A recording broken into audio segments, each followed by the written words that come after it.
नमस्कार 99 न्यूज के इस बुलेटिन में आपका स्वागत है। मैं हूं आपके साथ सोमनाथ तिवारी। बढ़ते हैं आज की खबरों की ओर। झरिया के विभिन्न क्षेत्रों में आज वट सावित्री पूजा की धूम है। सुहागिन महिलाएं अपने पति की दीर्घायु के लिए वट सावित्री का व्रत रखकर बरगद की पूजा अर्चना कर रही हैं। इस दौरान बरगद के वृक्ष में धागा बांधकर उसकी परिक्रमा की जाती है और पति की लंबी आयु का वरदान मांगा जाता है। गुरुवार की सुबह से ही झरिया, लोधना, बस्ताकोला समेत सभी स्थानों पर महिलाएं वट वृक्ष के नीचे पूजा अर्चना करती दिखीं।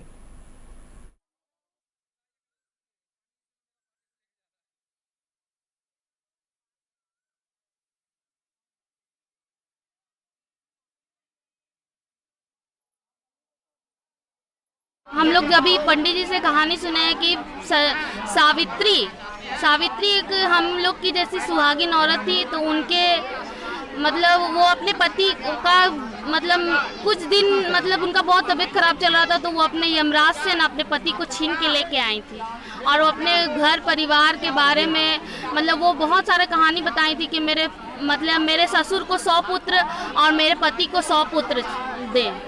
और बस और कुछ। वट सावित्री का पूजा तो अपने पति की लंबी उम्र के लिए किया जाता है। हम लोग सुबह से ही आए हुए हैं यहाँ पे और पूजा कर रहे हैं। पूजा करते करते लेट हो गया, फिर हम लोग कथा भी सुने यहाँ पे और पूजा करके फिर सभी बड़ों से आशीर्वाद लिए। धनबाद में गुरुवार को महिलाओं ने अखंड सुहाग के लिए शहर के बरटाण, धैया, हीरापुर, स्टील गेट, बैंक मोड़, मनेटाड़, बेकारबांध सहित सभी मोहल्लों में वट सावित्री की पूजा की।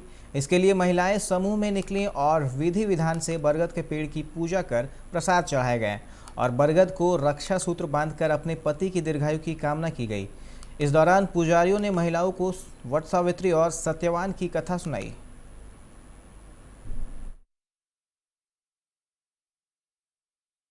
वट सावित्री का व्रत मनाया जा रहा है, जिसमें हम सारी महिलाओं ने अपने पतियों के लिए व्रत किया है, अपने सुहाग के लिए, जिसमें हम उनके लंबी आयु की मनोकामना करते हैं। क्यों आखिर में जो है ये पर्व मनाया जाता है? ये पर्व अपने पति के लंबी आयु के लिए मनाया जाता है। आज के दिन वट सावित्री के पर्व के दिन सावित्री ने अपने पति के प्राण हर के लाए थे, तो हम भी यही उम्मीद करते हैं कि हम भी अपने पति की लंबी आयु के लिए ये व्रत करेंगे तो हम भी अमर सुहागन बनेंगे। आखिर में बर के नीचे ही क्यों पूजा होती है? ये व्रत बड़ के नीचे ही किया जाता है और बड़ पेड़ का ही इस दिन पूजा किया जाता है, क्योंकि बड़ पेड़ के अंदर में हम मानते हैं कि ब्रह्मा, विष्णु, महेश की ताकत है और बड़ पेड़ के नीचे ही सावित्री जी ने बैठ के इस पूजा को करके अपने मनोकामना पूरी की थी और प्राण हर के लाई थी 100 पुत्रों की आयु मांगते हुए। तो इसीलिए इस व्रत को पेड़ के नीचे बैठ के किया जाता है, वट पेड़ के नीचे। वट सावित्री पूजा अपने पति की लंबी उम्र के लिए किया जाता है और साल में एक बार आता है जेठ माह का अमावस्या में, और अपने पति को दीर्घायु आयु के लिए हर साल किया जाता है। हम लोग कथा सुनते हैं, पूजा करते हैं, इसके बाद विसर्जन। हर साल पर्व करती हूँ मैं पति के लंबी आयु के लिए, और लंबी आयु हो इसलिए मैं पति का व्रत करती हूँ। सावित्री ने अपने पति को, मरे हुए पति को जिंदा कर दी और सत्यवान और सावित्री की कथा की जाती है ज्येष्ठ मास की कृष्ण पक्ष की अमावस्या तिथि में। तो स्त्रियां इसको बड़ी कठिन व्रत करती है, उपवास कर रह करके, और पति की दीर्घायु के लिए, अपनी सुहाग के लिए ये व्रत प्रचलन हमारा देश में है। पति के चिरंजीवी दीर्घायु के लिए है और सौभाग्य, जिसका जो है अल्प आयु भी पति हैं तो उनको जो है पूरा आयु प्राप्त होता है, इसलिए जो है वट सावित्री का व्रत किया। निरसा के विभिन्न क्षेत्रों में आज सुहागन महिलाओं ने वट सावित्री की पूजा अर्चना कर अपने पति की लंबी उम्र की कामना की। महिलाएं अपने पति की लंबी उम्र के लिए वट वृक्ष के नीचे पूरे विधि विधान के साथ पूजा अर्चना करती दिखीं। पुजारी महिलाओं को सावित्री और सत्यवान की कथा का श्रवण कराएं। ग्रंथों के अनुसार मान्यता है कि आज के दिन उपवास रखकर वट वृक्ष की पूजा करने से मनवांछित फल की प्राप्ति होती है। महिलाएं पूरे दिन भूखे रहकर वट वृक्ष की पूजा कर पति की दीर्घायु की वरदान मांगती हैं।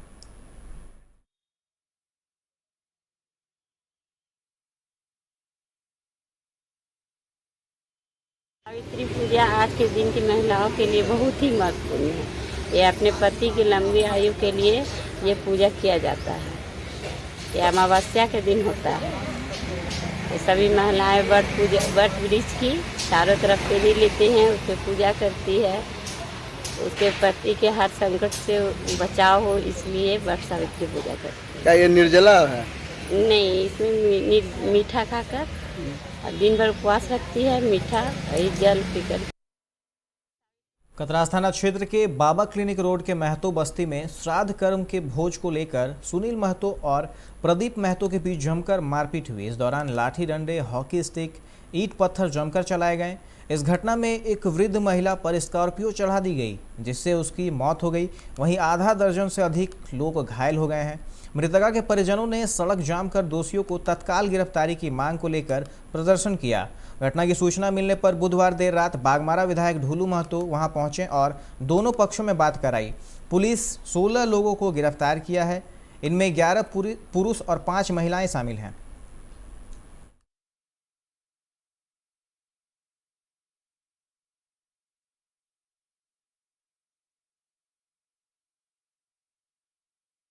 बीसीसीएल के सिजुआ एरिया वित्त विभाग के ऑफिस में होली पर पार्टी करने वाले 3 आरोपी अफसरों पर अनुशासन का डंडा चला है।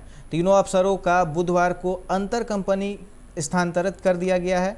इससे संबंधित आदेश कोल इंडिया की महाप्रबंधक तृप्ति पराग शो ने जारी किया है। तीनों आरोपी अफसरों को 3 अलग अलग अनुषंगी कंपनियों में स्थानांतरित किया गया है। इसमें डिप्टी मैनेजर राकेश कुमार को नागपुर स्थित western coalfield limited, Avinash Kumar को छत्तीसगढ़ स्थित साउथ ईस्टर्न कोलफील्ड लिमिटेड तथा ईशान खंडेलवाल को उड़ीसा स्थित महानदी कोलफील्ड लिमिटेड स्थानांतरित किया गया है।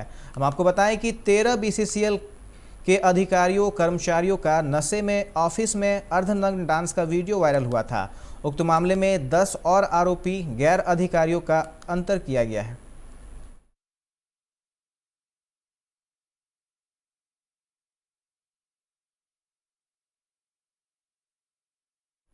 कोलकाता के न्यू टाउन सापुरजी में बुधवार को एनकाउंटर में 2 कुख्यात बदमाशों को स्पेशल टास्क फोर्स ने मार गिराया है। पुलिस और एसटीएफ की एक टीम न्यू टाउन स्थित सापुरजी के एक आवास में तलाशी अभियान चलाने पहुंची थी। सूचना मिली थी कि पंजाब के कुछ कुख्यात बदमाश उक्त आवास में छिपे हुए हैं। जैसे ही एसटीएफ और पुलिस की टीम वहां तलाशी अभियान के लिए पहुंची, वहां मौजूद बदमाशों ने अंधाधुंध फायरिंग शुरू कर दी। इस फायरिंग में एक पुलिसकर्मी घायल हो गया है। पुलिस ने भी जवाबी फायरिंग की। पुलिस की गोलीबारी में पंजाब का कुख्यात गैंगस्टर जयपाल सिंह बुल्लार मारा गया। एक अन्य बदमाश की गोली लगने से मौत हुई है।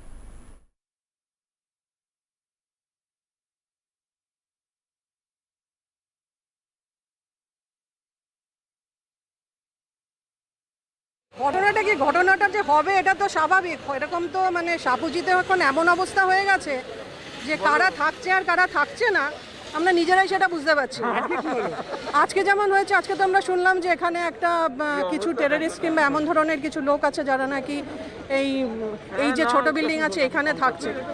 मुझे पहले दिखाई दिया कमांडो का एक ट्रुप वहाँ पे उतरा था, तब उतना पता नहीं चला क्योंकि जनरली यहाँ पे पुलिस रहती है तो कमांडो का ट्रुप कॉमन है। फिर उसके बाद कुछ देर बाद फायरिंग शुरू हुई, तब जाके पता चला कि हाँ कुछ हो रहा है। हम लोग वहाँ पे अपोलो के सामने खड़े थे, वो तो दिखाई दिया यहाँ पे फायरिंग चल रही है। एक पुलिस इंजोर हुआ, अंदर कोई इंजोर हुआ कि नहीं वो मालूम नहीं था। बाद में पता चला 2 आदमी वहाँ पे मर गया। सिर्फ इतना ही खबर है। आप लोग कितने डरे हुए हैं इस घटना से? ऑब्वियसली पैनिक तो होगा क्योंकि हम लोग कॉम्प्लेक्स में रहते हैं, हम लोग इधर उधर घूमते रहते हैं। हम लोग का सिक्योरिटी कहाँ पे है? जमशेदपुर के बिरसा नगर जोन नंबर 2B स्थित तालाब से आज सुबह पुलिस ने 14 साल के एक नाबालिग का शव बरामद किया है। स्थानीय लोग जब सुबह तालाब में नहाने गए तो पानी में बच्चे का शव देखा। सूचना पर पुलिस मौके पर पहुंची और शव को पोस्टमार्टम के लिए भेज दिया। नहाने के दौरान तालाब में डूबने से नाबालिग की मौत होने की आशंका जताई जा रही है। उसके शरीर पर किसी प्रकार की चोट के निशान भी नहीं है।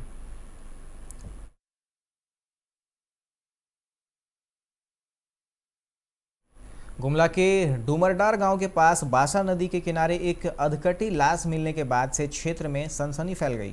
जिसे भी यह सूचना मिली वो नदी किनारे पहुंचा। युवक के शव का कमर के ऊपर का हिस्सा गायब है, इसलिए अब तक उसकी पहचान नहीं हो सकी है। मामले की जानकारी मिलने पर मौके पर पहुंची पुलिस ने शव को पोस्टमार्टम के लिए भिजवाकर शव की पहचान में जुट गई है। चाईबासा के धानापाली गांव में ट्रैक्टर की चपेट में आने से एक युवक की मौत हो गई है। युवक तेज रफ्तार ट्रैक्टर से अनियंत्रित होकर नीचे गिर गया और उसके पहिए के नीचे आ गया। ट्रैक्टर से कुचलने से युवक की मौके पर ही मौत हो गई। वहीं हादसे के बाद ड्राइवर ट्रैक्टर को मौके पर ही छोड़ भाग निकला। वहीं पुलिस मृतक के घर पहुंचकर शव को पोस्टमार्टम के लिए भिजवा दिया है। बिहार में कोरोना से मौत के आंकड़ों का खेल 24 घंटे ही उजागर हो गया है। राजधानी से लेकर राज्य के अन्य जिलों में भी कोरोना से मरने वालों का आंकड़ा दबा कर रखा गया था। सबसे अधिक पर्दा पटना में हुई इसके आंकड़ों पर था, जो देखते ही देखते बेनकाब हो गया है। पटना में 8 जून को मौत का आंकड़ा 1229 बताया गया था, लेकिन 24 घंटे में ही आंकड़ा 2303 हो गया।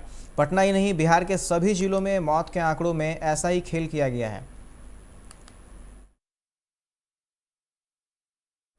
मुंगेर में बैंक कर्मी के घर में घुसकर डकैतों ने 5 लाख रुपए लूट की वारदात को अंजाम दिया है। घटना धरहरा थाना क्षेत्र के महराना गांव की है, जहां देर रात लाठी डंडे और हथियार से लैस आधा दर्जन से अधिक डकैतों ने बैंक पीओ के घर पर धावा बोल दिया। डकैतों ने बैंक अधिकारी के वृद्ध माता पिता को पिस्टल के बट मारकर जख्मी भी कर दिया। इसके बाद दोनों के हाथ पैर बांधकर एक कमरे में बंद कर दिया गया। इसके बाद डकैतों ने सोने चांदी के जेवरात समेत 5 लाख रुपए की संपत्ति लूटकर फरार हो गए।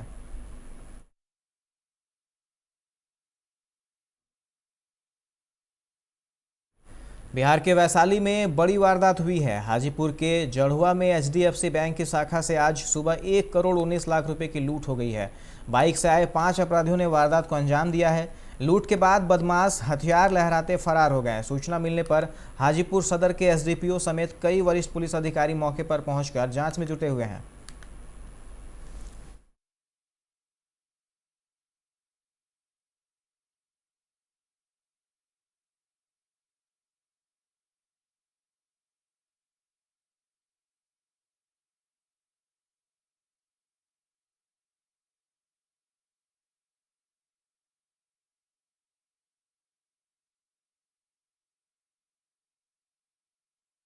निरसा के मैथन ओपी क्षेत्र अंतर्गत आकाश गंगा होटल के समीप गुरुवार को NH2 पर जानवर को बचाने के क्रम में गेहूं लोड एक ट्रक असंतुलित होकर पलट गया, जिसके बाद आसपास के ग्रामीणों में गेहूं लूटने के लिए होड़ मच गई। ट्रक चालक अशोक यादव ने बताया कि वह ट्रक लेकर छपरा से आसनसोल जा रहा था। तभी ट्रक के सामने अचानक एक गाय आ गई, जिसे बचाने के क्रम में ट्रक असंतुलित होकर पलट गया, जिसके बाद लोगों ने 20 बोरा गेहूं चुरा लिया।